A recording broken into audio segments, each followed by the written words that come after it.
Welcome back to the official Kraken YouTube channel. This is video tutorial number 15 of our series where we build the KV5TT Kit. So we're going to be here on bag N on page 48 and block 109 where we're going to be installing the two rear spare tires. Heading into block 109. So we have our spare tire straps and we have our two spare tires. These are fully usable. You can slap them on the car if you need to, but it adds to the scale look. And basically what we want to do is we want to take our strap and we want to flip it over.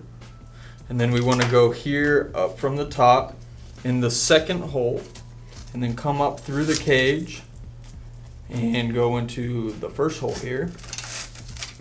Lay that out.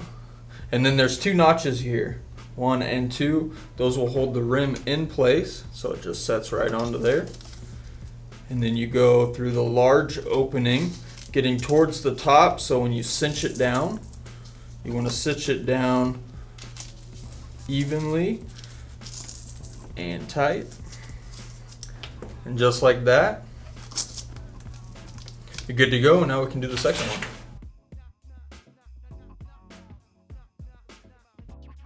So in cinching all the straps down, we've actually completed 109 along with block 110. So we can move on to 111. Randy's going to be installing the first rear wheel hex. All right, so I went ahead and I pre-primed axle stub, and I also pre-primed the set screw, and I'm also going to use blue Loctite here. So then we just slide the hex on, and then we'll put our retaining pin in place, make it flush, and then we'll secure it in place with our set screw. Remembering blue Loctite on this one. Want to make sure it stays in there. So I'm going to get it started, and then I'm going to take my crescent wrench, I'm going to get it to size, and I'm going to hold it so I can get the proper amount of torque on my set screw. There we go, and the rear is completed. We're going to move on to the front now, do the same thing. Okay, so we've got our hex here, and we're going to be doing the same thing as we did to the rear. Slide it on, installing our pin all the way through, put our crescent wrench in place, and our set screw with our blue thread lock. Got it in there, we got it nice and snug. So we're going to go ahead and do that same procedure, front and rear, on the back side. So now we got our wheel that we're going to go ahead and install.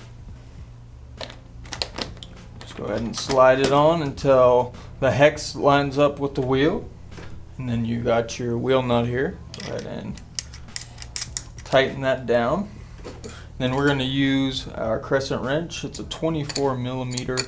If you have your own wheel wrench, you just hold the wheel in place and tighten. And we're going to go ahead and repeat that process on all 4 corners. But once we got all 4 of them, we'll show you the end product. All right, guys, this is it. All of our hard work has paid off. The fruits of our labor right here on this table. Beautiful car built. If you guys stuck around for the whole entire series, thank you for watching. We hope you found it useful. All of Randy's pro tips. Okay, guys, so what's the next step? Basically, the kit does not come with a radio, a motor, battery, servo, gas, or oil for your 2-stroke. So you're going to need to go out and you need to get those to get the car started. And you can get a lot of information online for that kind of stuff.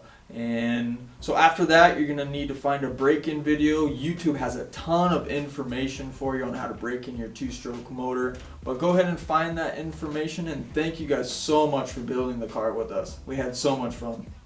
Thanks for sticking around. Be sure to like and subscribe, and if you haven't already, hit the bell icon on our page so you can be notified of our next releases. See you later. Yeah.